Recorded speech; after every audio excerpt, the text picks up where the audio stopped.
Mentorship. কোনো মানুষ যখন সিদ্ধান্ত নেয় এবং লক্ষ্য স্থির করে কাজ শুরু করে, তখন পৃথিবীর পরিবেশ এবং প্রকৃতি তাকে তার লক্ষ্যে পৌঁছে দেওয়ার জন্য চক্রান্ত শুরু করে। তবে মানুষের জীবনের সবথেকে বড় পাপ হলো নিজেকে জানতে না পারা, নিজেকে চিনতে না পারা। যখন মানুষ নিজেকে জানতে পারে না, চিনতে পারে না যে সে কে, তার কী শক্তি বা ক্ষমতা আছে, তখন সে ছোট ছোট উদ্দেশ্যগুলোকে জীবনের মূল উদ্দেশ্য ভেবে নেয়। তখন সে বড় কোনো স্বপ্ন দেখতে ভয় পায়, জীবনের বড় কোনো লক্ষ্য নির্ধারণ করতে ভয় পায়, লক্ষ্য অনুযায়ী পরিকল্পনা করতে ভয় পায়। কারণ নিজেকে না জানা, অজ্ঞতার অন্ধকার তাকে অলসতার অক্টোপাস নামক পাপে ঘিরে রাখে, আঁকড়ে ধরে রাখে। সুতরাং যে পাপের কারণে পার্থিব জীবন অশান্তিতে পরিণত হয়, যে পাপের কারণে পার্থিব জীবনের সুখ নষ্ট হয়, তা হলো অলসতা একটি পাপ, জীবনের সঠিক উদ্দেশ্য না থাকা একটি পাপ, লক্ষ্য না থাকা একটি পাপ, লক্ষ্য অনুযায়ী পরিকল্পনা না থাকা একটি পাপ, পরিকল্পনা অনুযায়ী সঠিক অভ্যাস গড়ে তুলতে না পারা একটি পাপ, স্বপ্ন না থাকা একটি পাপ। যখন মানুষ জানতে পারে না তার জীবনের মূল উদ্দেশ্য কী, তখন ছোট ছোট উদ্দেশ্যগুলোকে জীবনের মূল উদ্দেশ্য ভেবে নেয়। যেমন সংসার, সন্তান, আত্মীয় স্বজন, বন্ধুবান্ধব, এগুলোকেই সে জীবনের মূল উদ্দেশ্য ভেবে নেয়। আর এগুলোকেই জীবনের মূল উদ্দেশ্য ভেবে পশুর মতো জীবনযাপন করে পৃথিবী থেকে বিদায় নেয়। সে জানতেই পারে না সে কে এবং কী তার উদ্দেশ্য এবং কেন সেই পৃথিবীতে এসেছিল। সব কিছু জানার পরেও যখন আমাদের জ্ঞান আমাদেরকে মুক্তি দিতে পারে না, সব কিছু জানার পরেও যখন আমাদের জ্ঞান আমাদের শান্তি দিতে পারে না, তখন বুঝে নিতে হবে আমাদের একজন পথপ্রদর্শক প্রয়োজন আছে, একজন মেন্টর প্রয়োজন আছে। কারণ জ্ঞান সবসময় আপনাকে পাপ থেকে মুক্তি দিতে পারে না।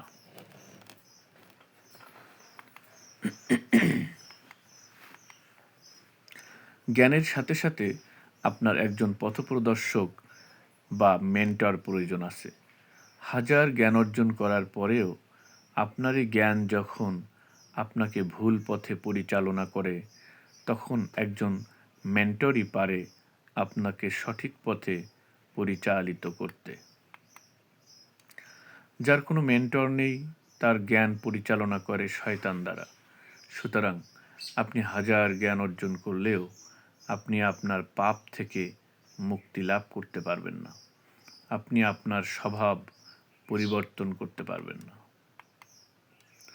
সুতরাং আপনি যদি হাজার জ্ঞান অর্জন করার পরেও সুনির্দিষ্ট পরিকল্পনা অনুযায়ী আপনি আপনার কাঙ্ক্ষিত লক্ষ্যে পৌঁছাতে না পারেন, তাহলে ধরে নেবেন আপনার একজন পথপ্রদর্শক নেই, একজন উপদেষ্টা নেই, একজন মেন্টর নেই। যার কোনো পথপ্রদর্শক নেই, উপদেষ্টা নেই, মেন্টর নেই, তার পথপ্রদর্শক এবং উপদেষ্টা হচ্ছে তারই জ্ঞান, অর্থাৎ ইবলিশ। আপনার মধ্যে আছে একজন ভুল পথে পরিচালনাকারী শয়তান, যে আপনাকে প্রতিনিয়ত ভুল পথে পরিচালনা করে থাকে। আপনি যদি তার থেকে রেহাই পেতে চান, তাহলে আপনার একজন মেন্টর প্রয়োজন আছে, একজন পথপ্রদর্শক, একজন গুরু প্রয়োজন আছে। কারণ আমাদের পাপ থেকে মুক্তি লাভ করার জন্য আমাদের জ্ঞানের প্রয়োজন। কিন্তু সব থেকে বড় জ্ঞান হচ্ছে আমাদের মেন্টর খুঁজে বের করা, পথপ্রদর্শক খুঁজে বের করা। প্রত্যেকটি আত্মার জন্য একজন পথপ্রদর্শক, একজন মেন্টর আছে। এমন কোনো আত্মা নেই যার কোনো মেন্টর নেই। এমন কোনো আত্মা নেই যার কোনো পথপ্রদর্শক নেই। এমন কোনো আত্মা নেই যার কোনো হেফাজতকারী নেই। সুতরাং সবথেকে বড় জ্ঞান হচ্ছে আপনি আপনার মেন্টরকে খুঁজে নিন, আপনি আপনার পথপ্রদর্শককে খুঁজে বের করুন। তবে ভুল ব্যক্তিকে যদি আপনি পথপ্রদর্শক বা মেন্টর হিসেবে মনোনীত করেন, তাহলে আপনার জীবন নরকে পরিণত হবে। মেন্টরের প্রতি আনুগত্য মানে কি? মেন্টরের প্রতি আনুগত্য মানে হলো নিজের জ্ঞান দ্বারা যখন জীবনের প্রকৃত লক্ষ্য এবং উদ্দেশ্য সম্পর্কে জানা না যায়, তখন মেন্টরের লক্ষ্য এবং উদ্দেশ্যকেই নিজের জীবনের মূল লক্ষ্য এবং উদ্দেশ্য হিসেবে গ্রহণ করতে হয়। তাহলে নিজে না জানার পরেও মানব জীবনের মূল লক্ষ্য এবং উদ্দেশ্য সম্পর্কে জীবন পরিচালনা করা সম্ভব হয়। কারণ একজন মেন্টর শুধুই নিজের জীবনের শান্তির জন্য কাজ করে না। একজন প্রকৃত মেন্টর পৃথিবীর সকল মানুষের আত্মার শান্তির জন্য কাজ করে। ছোট ছোট উদ্দেশ্য বাদে মানুষের জীবনের মূল লক্ষ্য এবং উদ্দেশ্য কী? এক একজন মানুষের এক এক ধরনের এবং অনেকগুলো লক্ষ্য এবং উদ্দেশ্য থাকতে পারে, কিন্তু সঠিক লক্ষ্য এবং উদ্দেশ্য একটিই হয়। ছোট ছোট উদ্দেশ্য বাদে মানুষের জীবনের মূল লক্ষ্য এবং উদ্দেশ্য, সেটা হলো প্রচুর টাকা থাকলেই মানুষ সুখী হয় না। প্রকৃত সুখ হচ্ছে আপনি যদি অন্যকে হেল্প করতে পারেন, তাহলে আপনি সুখী। কারণ শারীরিক, মানসিক এবং আত্মিকভাবে ভালো থাকলেই আপনি সুখী। এখন আপনার শরীর হয়তো ভালো আছে, আপনার মন হয়তো ভালো আছে, কিন্তু আপনার আত্মা কি ভালো আছে? অন্য একজন মানুষের শারীরিক এবং মানসিক কষ্টে যদি আপনার আত্মা পীড়িত হয় বা কষ্ট অনুভব করে, তাহলে আপনার সুখ নষ্ট হয় বা শান্তি নষ্ট হয়। সুতরাং পৃথিবীর সকল মানুষের আত্মা সুখে আছে এবং শান্তিতে আছে, এটা যখন আপনি জানতে পারবেন, কেবল তখনই আপনার আত্মা শান্তি লাভ করবে। এখন আপনি পৃথিবীর সকল মানুষের আত্মার শান্তি কিভাবে প্রতিষ্ঠা করবেন? যদি সে বিষয়ে আপনার কোনো পরিকল্পনা জানা না থাকে, তাহলে আপনি ধরে নেবেন এটা যুক্তিহীন এবং অবাস্তব কল্পনা। তাই যে জানে তার কাছ থেকে আপনাকে জানতে হবে। আপনি হয়তো নিজেই একটি পরিকল্পনা করবেন আত্মতৃপ্তির জন্য, কিন্তু সেটা কতটা বাস্তবসম্মত, যুক্তিসঙ্গত এবং বিজ্ঞানসম্মত তা আপনার ব্রেইন না জানা পর্যন্ত আপনার আত্মা শান্তি পাবে না। আপনি হয়তো এভাবে চিন্তা করবেন যে একজন ব্যক্তি, একটি প্রতিষ্ঠান বা কোম্পানি বা একটি রাষ্ট্র হয়তো এটা করতে পারবে, আর আপনি তার অধীনে কাজ করলেই আপনার দায়িত্ব পালন হয়ে গেল। কিন্তু সেই প্রতিষ্ঠান বা ব্যক্তির সেই প্ল্যান কতটা বাস্তবসম্মত তা আপনাকে বিচার করতে হবে। সুতরাং জ্ঞান সেটা নয় যা আপনি জেনেছেন, জ্ঞান সেটাই যা দ্বারা আপনি কিছু অর্জন করতে পেরেছেন। যে জ্ঞান দ্বারা কিছু অর্জন করা যায় না, কিছু সৃষ্টি করা যায় না, সেই জ্ঞানের কী মূল্য আছে? সুতরাং অভিজ্ঞতা সেটা নয় যেটা আপনার জীবনে ঘটেছে। অভিজ্ঞতা হলো সেটাই যে ঘটনা থেকে আপনি শিখেছেন, অর্জন করেছেন। সুতরাং সেই লেখাপড়া কোনো লেখাপড়াই নয় যে লেখাপড়া সৃষ্টিশীলতা শেখায় না। সেই লেখাপড়া কোনো লেখাপড়াই নয় যে লেখাপড়া কিছু অর্জন করতে শেখায় না। সুতরাং আমাদের অভাব আমাদের কপালের কারণে নয়, আমাদের ভাগ্যের কারণে নয়, আমাদের অভাব মূলত আমাদের স্বভাবের কারণে হয়। কারণ যে জ্ঞান আমাদের স্বভাবকে পরিবর্তন করতে পারে না, আমাদের সবচেয়ে বড় অভাব হচ্ছে আমাদের স্বভাবকে পরিবর্তন করতে না পারা। কারণ যে জ্ঞান আমাদের পাপ থেকে মুক্তি দিতে পারে না, সেই জ্ঞানের কী মূল্য আছে? আমাদের সবথেকে বড় পাপ আমাদের অলসতা।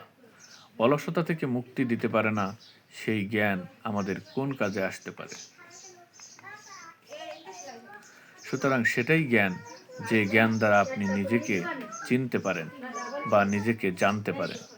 যে জ্ঞান দ্বারা আপনি নিজেকে আবিষ্কার করতে পারেন না যে আপনি কে, আপনার উদ্দেশ্য কী, আপনার লক্ষ্য কী, আপনার শক্তি বা ক্ষমতা কী বা কতটুকু, সেই জ্ঞান আমাদের কোন কাজে আসতে পারে। আপনার যদি কোনো স্বপ্ন না থাকে, লক্ষ্য না থাকে, উদ্দেশ্য না থাকে, তাহলে আপনার জ্ঞানের পরিপূর্ণতা নাই। যখন কোনো মানুষের সুনির্দিষ্ট লক্ষ্য থাকে, উদ্দেশ্য থাকে এবং পরিশ্রম করতে প্রস্তুত থাকে, তখন সেটিই জ্ঞান এবং সেই জ্ঞান দ্বারা কিছু সৃষ্টি করা সম্ভব হয়। এবং তখন সে নিজেকে এক দায়িত্বপ্রাপ্ত আত্মা জ্ঞান করে লক্ষ্য বা উদ্দেশ্য পূরণের দায়বদ্ধতার কারণে অলসতা থেকে মুক্তি লাভ করে। তখন তার মধ্যে সৃষ্টিশীলতা জাগ্রত হয় এবং তখনই সে সৃষ্টি করে। যখন কোনো মানুষ নিজের শক্তি এবং ক্ষমতা সম্পর্কে না জানে, তখন তার লক্ষ্য, উদ্দেশ্য, স্বপ্ন থাকে না এবং সে এগুলোর কোনো কারণ খুঁজে পায় না। তখন সে কাজের ব্যাপারে দৃঢ় প্রতিজ্ঞ থাকে না এবং তখন তাই তার মধ্যে অলসতা পরিলক্ষিত হয়। যখন কোনো মানুষ নিজের শক্তি এবং ক্ষমতা সম্পর্কে জেনে যায়, তখন তার সুনির্দিষ্ট লক্ষ্য থাকে, উদ্দেশ্য থাকে, স্বপ্ন থাকে এবং সে এগুলোর কারণ খুঁজে পায়। তখন সে কাজের ব্যাপারে দৃঢ় প্রতিজ্ঞ থাকে এবং তখন সে অলসতা নামক পাপ থেকে মুক্তি লাভ করে। সুতরাং আমাদের অভাব আমাদের স্বভাব, আমাদের অভাব আমাদের ভাগ্য নয়। তাই নিজেকে জানতে হলে একজন মেন্টর প্রয়োজন। একজন মেন্টর স্বপ্ন সেট করে দিতে পারে, জীবনের বড় এবং সঠিক লক্ষ্য নির্ধারণ করে দিতে পারে, লক্ষ্য অনুযায়ী পরিকল্পনা তৈরি করে দিতে পারে। যার কোনো মেন্টর নেই, তার জীবন পশুর মতো। তখন সে জানতেই পারে না যে সে কে, কেন সেই পৃথিবীতে এসেছিল। তাই আপনি যাকে মেন্টর মানেন, তার একটি কথায় আপনার জীবন পরিবর্তন হবে, কিন্তু সারা দুনিয়ার সমস্ত জ্ঞান অর্জন করলেও আপনার জীবন পরিবর্তন হবে না। নেটওয়ার্ক মার্কেটিংয়ে যদি আপনি সফল হতে চান, তাহলে আপনার সামনে দুটি রাস্তা খোলা আছে। সেই দুটি রাস্তার যে কোনো একটি রাস্তা দিয়ে আপনাকে যেতে হবে। এক, আপনাকে সেলফ ডিপেন্ডেন্ট হতে হবে, অথবা আপনাকে আনুগত্যের শিকল গলায় পরে নিতে হবে, আনুগত্যের বেড়ি পায়ে পরে নিতে হবে। কারণ স্বাধীনতা মানে স্বেচ্ছাচারিতা নয়, স্বাধীনতা মানে একটি নিয়মের মধ্যে জীবনকে পরিচালনা করা। পৃথিবীর সব কিছুই একটি নিয়ম মেনে চলছে, যেমন বিনা সুতার মালা গাঁথা। পৃথিবীর প্রতিটা মানুষের ভিন্ন ভিন্ন মত থাকতে পারে, এটাই স্বাভাবিক। একজন মানুষের সাথে আর একজন মানুষের চিন্তা এবং মত কখনো এক হবে না। আপনার মেন্টরের সাথে যদি আপনার মতের মিল না হয়, তখনও আপনি তার সাথে তর্ক করতে পারেন না। আপনার যদি তার সাথে কোনো বিষয়ে বলার বা জানার ইচ্ছা থাকে, তাহলে আপনি একান্ত পার্সোনালি জিজ্ঞেস করুন। যেমন আল্লামা জালালউদ্দিন রুমি বলেছেন, তবে গুরু যাহা বলে তুমি তাতেই থাকো খুশি, কিছু জিগাইতে গেলে পরে হবে দোষী। গুরুকে, প্রত্যেক সংগঠনে একজন গুরু থাকে বা নেতা থাকে বা কমান্ডার থাকে। যেমন রাজনৈতিক সংগঠন, ধর্মীয় সংগঠন, ব্যবসায়িক সংগঠন, সামাজিক সংগঠন, ছাত্র সংগঠন, প্রশাসনিক সংগঠন, শ্রমিক সংগঠন ইত্যাদি। তিনিই গুরু, নেতা বা কমান্ডার। আল্লামা জালালউদ্দিন রুমি বলেছেন, বই পুস্তক সব ফেলে দাও, খোদা থাকে মুর্শিদের মধ্যে। যার মুর্শিদ আছে তার খোদা আছে, যেহি মুর্শিদ সেই খোদা। এই বিষয়ে একটি গান আছে, গুরু দোহাই তোমার মনকে আমার লও গো সুপথে, তোমার দয়া বিনে চরণ আমি সাধ্য কি মতে।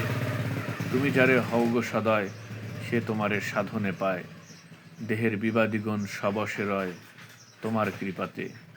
যন্ত্রেতে যন্ত্রী যেমন, যে বল বাজাও বাজে তেমন, তেমনি যন্ত্র আমার এমন, বল তোমার হাতে।